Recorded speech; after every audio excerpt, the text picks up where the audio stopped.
पार्वती प्रियपुत्राय गणेशाय नमो नमः। নমস্কার, সকলকে স্বাগত। শুরু করছি জ্যোতিষ অনুষ্ঠান হিতৈষী। আজ আলোচনা করব মেষ রাশির বিষয়ে। মেষ রাশি 15ই মার্চ থেকে 15ই এপ্রিল অর্থাৎ চৈত্র মাস কেমন যাবে। তো এই মাসে বেশ কিছু উল্লেখযোগ্য পরিবর্তন থাকছে। তার মধ্যে সবচেয়ে বড় যে পরিবর্তন সেটা হচ্ছে 29শে মার্চ থেকে আপনাদের সাড়ে সাতি শুরু হচ্ছে। কিন্তু তার জন্য আপনাদের চিন্তান্বিত হওয়ার কোনো কারণ নেই, কারণ মেষ রাশির সাড়ে সাতি শুরু হয়েও 2025 সালে তেমনভাবে কোনো অশুভত্ব নিয়ে আসবে না। মেষ রাশির যে তিনটে নক্ষত্র অশ্বিনী, ভরণী এবং কৃত্তিকা, তার মধ্যে কৃত্তিকা নক্ষত্র এর কোনো প্রভাবই পাবে না, যশ সামান্য এ বছরের শেষের দিকে আসবে। ভরণী নক্ষত্র কিছুটা মাত্রায় প্রভাব পাবে বছরের দ্বিতীয়ার্ধ থেকে, তবে অশ্বিনী নক্ষত্রের ক্ষেত্রে মোটামুটি সাড়ে সাতির প্রভাব লক্ষ্য করা যাবে, সেটাও মে মাসের পর থেকে। তবে এখানে আমি কয়েকটা কথা উল্লেখ করি। এই মার্চ মাসের শেষের দিক থেকে এপ্রিল মাসের কয়েকটা দিন এমন কিছু গ্রহ পজিশন থাকছে, পঞ্চগ্রহ ষড়গ্রহ যোগ হয়ে যাচ্ছে, যার জন্য মেষ রাশির দ্বাদশে এতগুলো গ্রহ থাকার জন্য বেশ কিছু সমস্যা আসতে পারে।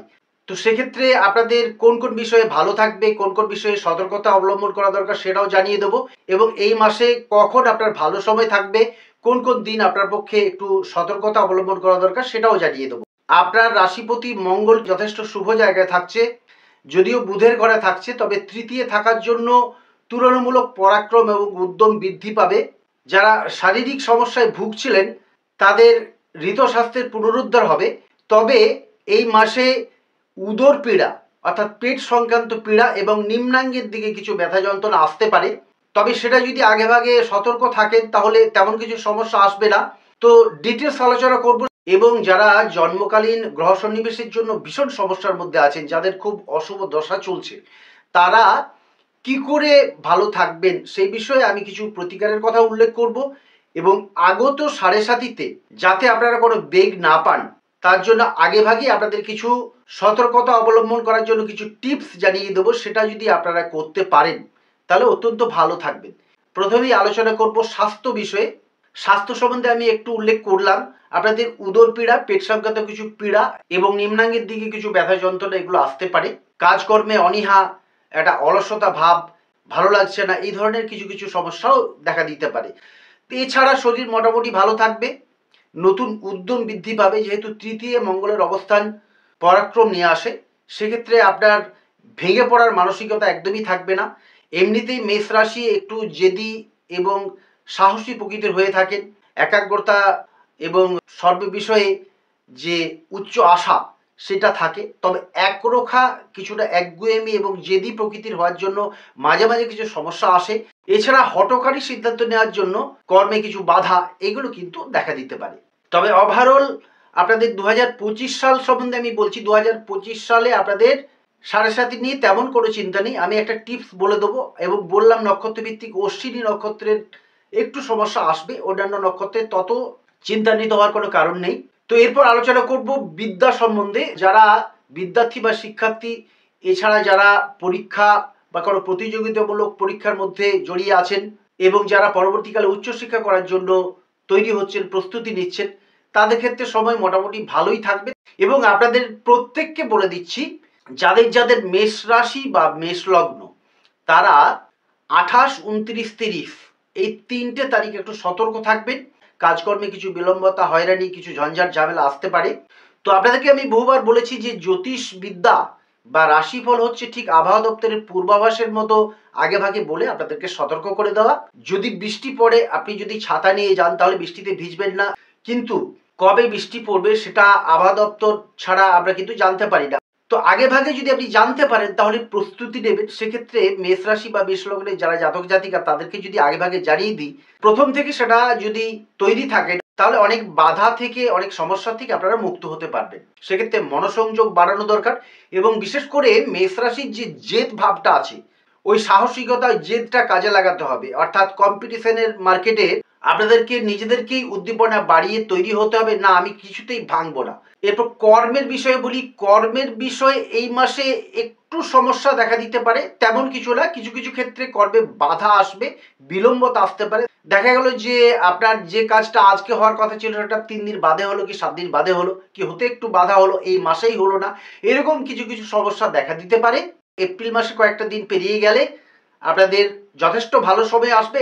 তো কি করলে আপনারা ভালো থাকবেন সেই বিষয়ে ভিডিও শেষের দিকে আমি কিছু আলোকপাত করব। যারা প্রেম প্রীতি ভালোবাসায় বা কোনো সম্পর্কে জড়িয়ে আছেন তাদের ক্ষেত্রে কিন্তু এই মাসটা একটু সতর্কতা অবলম্বন করা দরকার। ভেবেচিন্তে বুঝে সমঝে চলতে হবে, বিতর্ক বিবাদ বচসা এড়িয়ে চলতে হবে। তাই এই বিষয়ে একটু সতর্কতা অবলম্বন করা দরকার। বিবাহ বিষয়ে বলি, যারা বিবাহের চিন্তা ভাবনা করছিলেন বা যোগাযোগ করা, কথাবার্তা পাকা করা ইত্যাদি ব্যাপারগুলো এইসবে ঠিক হবে না। তবে মাত্র 15টা দিন, তারপর এপ্রিল মাসে আপনাদের ভালো সময় শুরু হচ্ছে। দাম্পত্য সম্পর্ক এ মাসে তুলনামূলক ভালোই থাকবে। পতি বা পত্নীর স্বাস্থ্যহানি হতে পারে, কিন্তু এই মাসে যে উল্লেখযোগ্য পরিবর্তন, শনি মহারাজ একাদশ থেকে দ্বাদশে সঞ্চার করছেন, তার ফলে সফলতায় কিছু বাধা, কর্মে কিছু সমস্যা দেখা দিতে পারে, সেটা আমি উল্লেখ করলাম। তো এই পরিবর্তন অর্থাৎ আপনার 7.5 শুরু হচ্ছে, সেই ফলটা আপনারা আস্তে আস্তে পেতে আরম্ভ করবেন। তবে সেটা অশ্বিনী নক্ষত্রের ক্ষেত্রে প্রভাবটা বেশি করে পরিলক্ষিত হবে। তাই এই মাসে কিছু কিছু শত্রুর সম্ভাবনা দেখা দিচ্ছে, কিছু গুপ্ত শত্রু আপনার ক্ষতিও করতে পারে, সে বিষয়ে একটু সতর্ক থাকবেন। এরপর ভ্রমণের কথা বলি। ভ্রমণ আপনারা কাছে পিঠে ভ্রমণ করতে পারেন, তবে বিদেশ ভ্রমণের ব্যাপারে একটু চিন্তা ভাবনা করে এগোনো উচিত। বিদেশ ভ্রমণ না করাই ভালো। সেক্ষেত্রে যদি আপনাকে করতেই হয় তবে কোনো জ্যোতিষীর পরামর্শ নিয়ে অথবা রাশিরত্ন বা কোনো প্রতিকার ধারণ করে আপনারা যেতে পারেন। তবে যখন পঞ্চগ্রহ বা ষড়গ্রহ যোগ হবে তখন ওই সময়টা কিন্তু আপনাদের বিশেষভাবে সতর্ক থাকতে হবে। ওই সময় প্রাকৃতিক পরিবেশেও কিছু সমস্যা আসতে পারে। প্রতিটি রাশি লগ্নের ক্ষেত্রে কিছু না কিছু ঝঞ্ঝাট, সমস্যা বা বিঘ্ন অনুভূত হবে। সুতরাং আমাদের সকলকে অ্যালার্ট থাকা দরকার। প্রাকৃতিক পরিবেশের উপর কোনো না কোনো মহামারী, কোনো না কোনো যুদ্ধ আমাদের জনজীবন বিপর্যস্ত করতে পারে। কারণ এই সময়টাতে এমন কিছু গ্রহ পজিশন থাকছে যেটা আমাদের প্রাকৃতিক পরিবেশের উপরও যথেষ্ট সমস্যাদায়ক হবে। তো যাই হোক, এরপর যারা আধ্যাত্মিক চেতনায় জড়িয়ে আছেন, যারা ধর্মকর্ম সাধুসঙ্গ ইত্যাদিতে জড়িয়ে আছেন, তাদের ক্ষেত্রে বলছি আপনাদের স্পিরিচুয়াল উন্নতি হবে। এই সময় বৃহস্পতি শুভ থাকার জন্য কোনো সদ্গুরু আপনি লাভ করতে পারেন। যারা তীর্থ ভ্রমণ করতে যাচ্ছেন তাদের তীর্থ ভ্রমণ সফল হবে। তবে এই সময় ধার দেওয়া থেকে একটু সতর্ক থাকবেন, অর্থাৎ ঋণ গ্রহণ ঋণ দান এই সময়ে না করলেই ভালো। তো এই মাসে যারা ভীষণ সমস্যার মধ্যে আছেন, জন্মকুণ্ডলী স্থিত গ্রহ পজিশন অশুভ থাকার জন্য বা যাদের অশুভ গ্রহের দশা চলছে, অশুভ অধিপতির দশা চলছে, তারা এই মাসে অনন্তমূল এবং বিল্বমূল ধারণ করবেন। এই দুটো ধারণ আপনার পক্ষে শুভ হবে। সোনা এবং তামা আপনার পক্ষে শুভ ধাতু। লাল, হলুদ, ক্রিম কালার আপনার পক্ষে শুভ হবে। এছাড়া 1, 3 এবং 9 সংখ্যা আপনার পক্ষে শুভ সংখ্যা। বিশেষ করে যাদের মেষ লগ্ন তারা যদি কোনো সমস্যার মধ্যে থাকেন তাহলে অবশ্যই অনন্তমূল এবং বিল্বমূল ধারণ করবেন, নিশ্চয়ই কিছু না কিছু ভালো ফল পাবেন। এছাড়া 7.5 আসার আগে আপনাদের একটা টিপস জানিয়ে দিচ্ছি। আপনারা 3মুখী 7মুখী রুদ্রাক্ষ যদি ধারণ করেন তাহলে অত্যন্ত শুভ ফল পাবেন। যদি না পান 5মুখী হলেও চলবে।